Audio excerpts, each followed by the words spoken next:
Bonjour à tous, aujourd'hui une nouvelle vidéo sur le chapitre qui vient de sortir de DBS, Dragon Ball Super, le chapitre 76. Première chose avant de commencer et avant d'expliciter mon avis et tout le tralala, vous l'aurez vu, j'ai aménagé un peu la vidéo. Ainsi que je voulais faire une remarque sur le fait d'avoir eu beaucoup trop de spoilers sur le chapitre. Et je trouve ça vraiment très dommage. Maintenant, sur ce, nous pouvons y aller. Et nous allons donc commencer avec un petit avis direct de ma personne qui peut ne pas satisfaire certains et aussi également être différent des vous qui regardez la vidéo. Chaque avis est bon à prendre ou non, je ne vous oblige à rien. Sur ce, je vous dis, passons à la vidéo et à la review. Première petite chose, je trouvais le chapitre un peu décevant. Pas décevant dans sa manière de faire, mais plutôt décevant. Pourquoi? Par rapport au spoiler. Il m'a trop été spoilé, du coup la surprise n'était plus là. J'ai trouvé le chapitre moins intéressant du coup à cause des spoilers. Si je prends en compte sans les spoilers du coup, j'ai trouvé un chapitre très intéressant. Une confrontation entre Goku et Vegeta qui reste assez, comment je pourrais dire, dans la logique des choses. Vegeta qui n'aime pas que Goku ait pris sa place au combat contre Granola. Malgré tout, Goku lui fait bien une remarque quand même que il préfère que ça aurait été mieux qu'il le fasse à deux le combat, car il était quand même sur le point de mourir Vegeta. Granola ne comprend pas tout de leur chamaillerie, mais pour autant le déroulé reste, je trouve, avec une bonne dynamique. Maintenant, qu'est-ce que j'en ai pensé? J'ai trouvé quand même que c'était intéressant.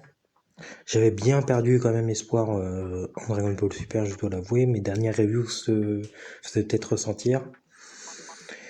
J'ai pas beaucoup plus d'espoir, mais disons que je suis plus neutre. Je n'attends un peu plus maintenant qu'avant, mais je suis toujours pas à fond derrière Dragon Ball Super. Suite à ça, les premières pages qu'on a vues, c'était celle du brouillon, donc avec Granola qui met à mal Vegeta et Vegeta qui n'est plus en ultra ego, comme les anglo-saxons le disent. Granola qui s'acharne sur Vegeta, et alors que Granola est sur le point d'achever Vegeta,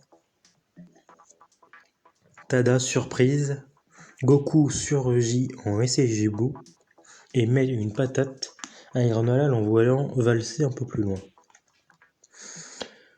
Goku dit donc à Vegeta qu'il va maintenant s'occuper de Granola, mais Vegeta ne l'accepte pas et va donc donner un coup de pied à Goku, l'envoyant voler dans un tonneau d'eau.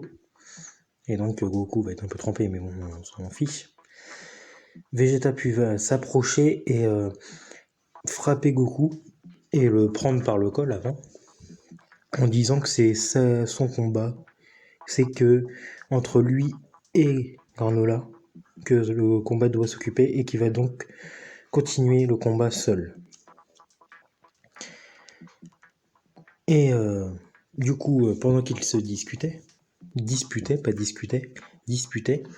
Granola s'approche de Vegeta et va pour lui donner un coup sûrement fatal, je ne suis pas sûr, au moins un coup très puissant en le mettant à mal. Goku réagit et évite à Vegeta de prendre le coup. Vegeta va percuter une maison et tomber inconscient, je suppose, je crois bien. Puis Goku et Granola vont se battre l'un contre l'autre.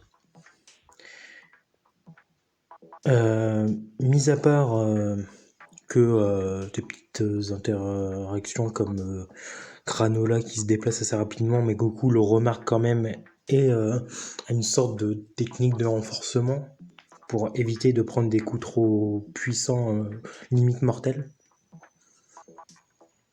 Et donc va éviter ces coups-là, mais en perdant sa forme, donc STJ Blue. Mais malgré tout ça, malgré tout ça, Granola, pensant avoir gagné contre Goku, se fait surprendre de nouveau par lui-même.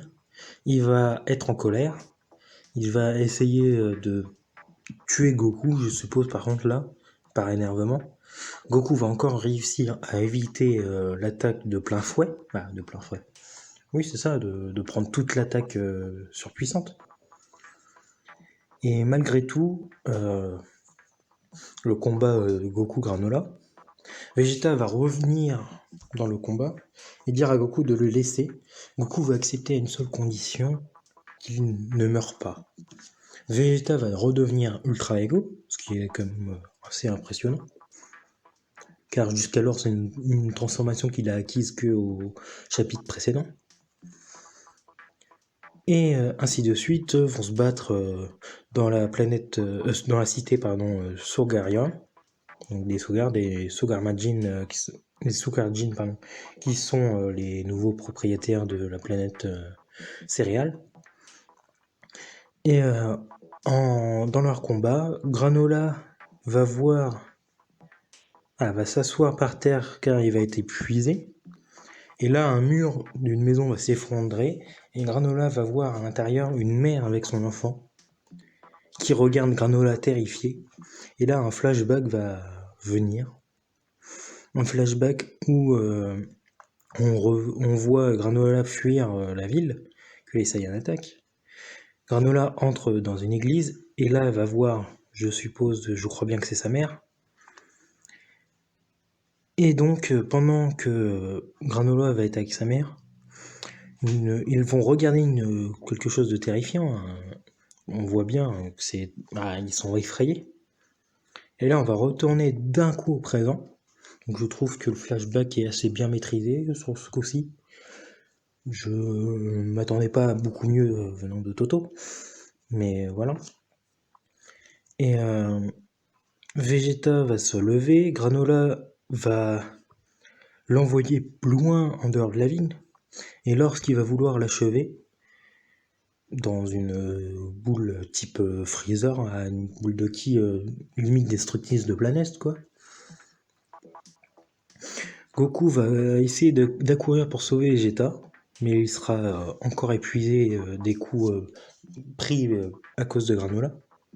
Et là, un vaisseau spatial le vaisseau spatial piloté par Hotmil avec le grand-père, si on peut dire, de Granola, Monaito, de souvenir, va arriver et va dire, entre deux, Granola sera surpris de voir Monaito, mais il va dire à Granola, il y a 40 ans, celui qui nous a sauvés était un Saiyan nommé Bardock, et le chapitre s'arrête dessus. Même si je trouve que l'impact est assez impressionnant, ça rejoint certaines théories que certains fans avaient eues à propos de pourquoi on voyait Bardock dans le trou de l'église et que ça s'arrêtait comme ça. On peut se dire aussi que je trouve que pour moi, la fin n'est pas bien amenée. La Monaito qui arrive, c'est bien parce que ça peut faire arrêter le combat du coup. Et ça va sûrement faire arrêter le combat. Que ce soit Monaito, c'est toujours mieux par rapport à Granola, je trouve, que Goku ou Vegeta qui le raisonne. Mais ce qui me dérange, ou ce que j'ai peur pour la suite plutôt, c'est d'avoir introduit le nom de Bardock, donc qui est un Saiyan connu. Donc ça se peut se comprendre par le fait qu'il soit connu, populaire auprès de la fanbase. Mais également, ils introduisent le père de Goku dans des BS dans l'arc Granola. Il l'avait déjà introduit dans le flashback, mais ce que je veux dire, c'est que là, on va avoir une mise en scène à devoir faire où Goku, ne sachant pas qui est son père, donc Bardock, j'aimerais savoir exactement comment ça va se passer et en espérant que ça se passe bien et que ça se fasse bien, parce que j'ai quand même une peur que tout ceci soit assez mal amené ou que ça paraisse bizarre. Bien sûr, j'ai peur à cause des chapitres précédents de DBS.